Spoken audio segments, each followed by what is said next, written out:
ஸ்தோத்திரம். கர்த்தர் உங்களை ஆசீர்வதிப்பாராக. பல நேரங்களில் நாம் நினைத்ததுண்டு, இவங்களுக்கெல்லாம் நான் எவ்வளவு நன்மை செஞ்சுருக்கிறேன், கடைசியில் எல்லாத்தையும் மறந்துட்டான் பார்த்தியா, நான் அவனுக்கு எவ்வளோ செஞ்சுருக்கேன் தெரியுமா, எவ்வளவு காரியங்கள் அவனுக்காக செஞ்சுருக்கேன், எவ்வளவு பண உதவி செஞ்சுருக்கிறேன், எவ்வளவு சூழ்நிலைகள் நான் அவனோடு கூட நின்று இருக்கிறேன், எத்தனை நாட்கள் நாங்கள்லாம் ஒன்றா வளர்ந்துருக்கோம் தெரியுமா, எவ்வளோ ஒன்றா விளையாடி இருக்கோம், எல்லாம் செஞ்சுருக்கோம், கடைசியில் எல்லாத்தையும் எப்படி மறந்துட்டானே என்று சொல்லி நாம் பல நேரங்களில் நினைப்பதுண்டு. பிரியமான தேவனுடைய பிள்ளைகளே, ஆதியாகமம் 40ஆம் அதிகாரம் 23வது வசனத்திலும் நாம் பார்க்கிறோம், பானபாத்திரக்காரனின் தலைவன் யோசேப்பை நினைக்காமல் அவனை மறந்து விட்டான்.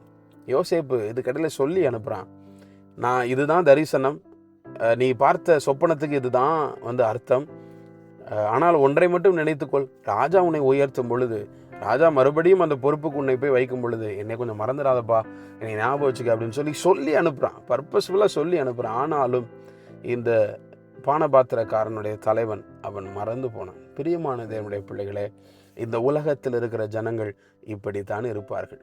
நாம் எவ்வளவு நன்மைகளை செய்தாலும், நாம் அவர்களுக்காக எவ்வளவு காரியங்களை அவங்க எந்த சூழ்நிலையெல்லாம் நாம் அவங்க கூட நின்றிருந்தாலும் நாம் எல்லாவற்றையும் மறந்து விடுவார்கள். ஒரு நொடி பொழுதுல எல்லாவற்றையும் மறந்து நம்மளை தூக்கி எறிந்து விடுவார்கள். நம்ம யாருனே தெரியாத இடத்துல வந்துடுவோம். நம்முடைய பெயரை கூட மறந்து போவார்கள். நம்ம கூட பேசுவதற்கு மறந்து போவார்கள். நம்மை விசாரிப்பதற்கு மறந்து போவார்கள். மனிதர்கள் என்னை மறந்து விட்டார்களே என்று சொல்லி ஒருபோதும் கலங்கி போகாதீங்க. மனிதர்கள் அப்படித்தான். உங்களை மறவாத தேவன் ஒருவர் இருக்கிறார். அவரை மாத்திரம் உங்களுடைய இருதயத்தில் வைத்து அவர் ஒருவரை மாத்திரம் நினைத்து கொண்டிருங்கள். அவரை மாத்திரம் தேடுங்கள். அவர் யாரையும் மறப்பதில்லை. ஆமென்.